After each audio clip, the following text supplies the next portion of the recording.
Welcome back to the end of the fiasco. Well, I was able to repin it and put it back together, and even though those springs were bent, I was able to reuse them. I basically straightened them out with my tweezers, and then I did two things on this. One was to identify the front of the core. I used a magic marker. I learned that from Leon's lock pad, because even though you can look at it and you can see the spacing is a little bit set back for pin 1, you can get confused while you're holding that thing in your hand and pin it up wrong, which I have done. Not on this one, but I have done in another video. I put it in backwards, core in backwards. Another good thing is once you get all this done, before you lock the lock up, go ahead and test it in your hand to make sure that it works. And also when you reassemble this, just go ahead and test it before you lock it to make sure it works. Just double check everything. And it works fine now. My key pins I just figured out by, just putting them back in there. You can watch other videos on how to reassemble a lock. Since I was having such a bad time disassembling one, I didn't want to do a video on reassembling because who knows what all I would have run into. It turned out to be alright. It turned out to be fine. So there you go. That's a pick and gut, and you can see why I don't normally do it on one video, but I'm going to keep practicing. I'll keep learning, and eventually I'll get to where I'll be good at it just like everyone else is on these videos. But I was able to salvage some of I was going to use these American lock springs. And now this one probably has varying spring tension on it because some of those, like the ones that, here's an American from another fiasco.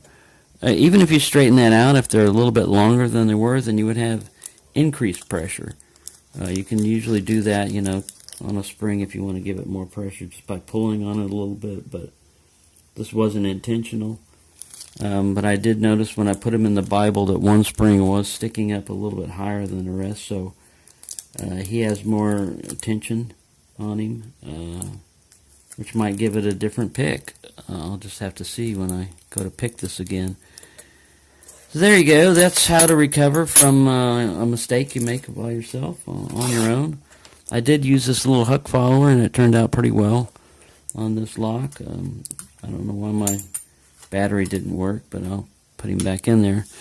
So I hope everyone's having a good time, and now I have my lock back together and I can play with it again and pick it, and I probably won't be disassembling it again anytime soon unless I decide to pin up pin 6 or change. The spools were nice and deep, but they weren't serrated spools like Americans, and the only thing I would change on this is the bitting of the key, because this is really not that challenging of a bitting. It makes it for a fun pick, because you do get to open it up fairly quickly. But as far as a challenge, to pick it open, this lock is not that challenging.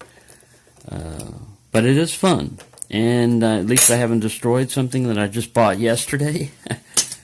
So there you go. I hope everyone's having a good time. I probably said that like 50 times now, but I really do appreciate all of my subscribers and even people that just view it and don't subscribe. Of course, I would like you to subscribe if you would like. I just put up lockpicking videos usually only, and I'll try to get interesting locks. I'm progressing. I've gone beyond standard master lock number 3, and now I'm dealing with security stuff.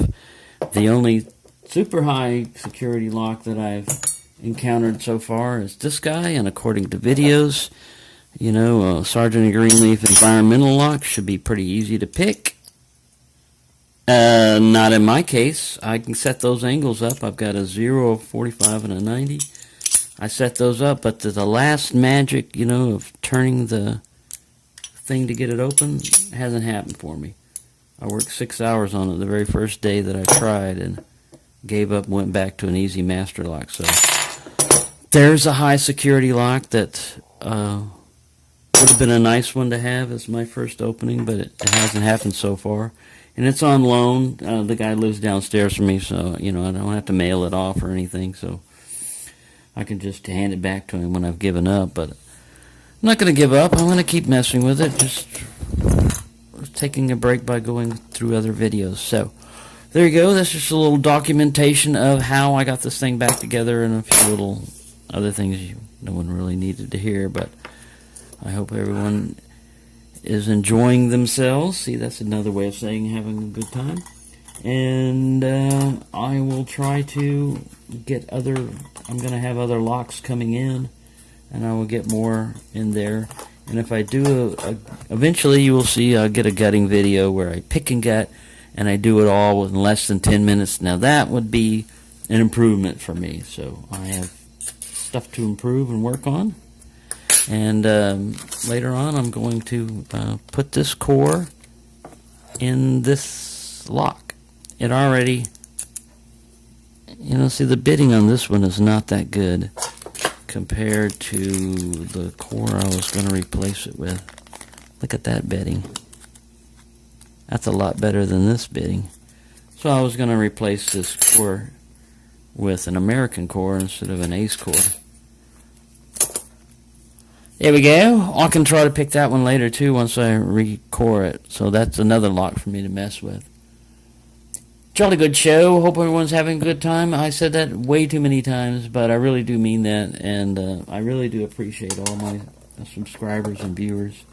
And I'll try to keep it interesting for you and definitely informative.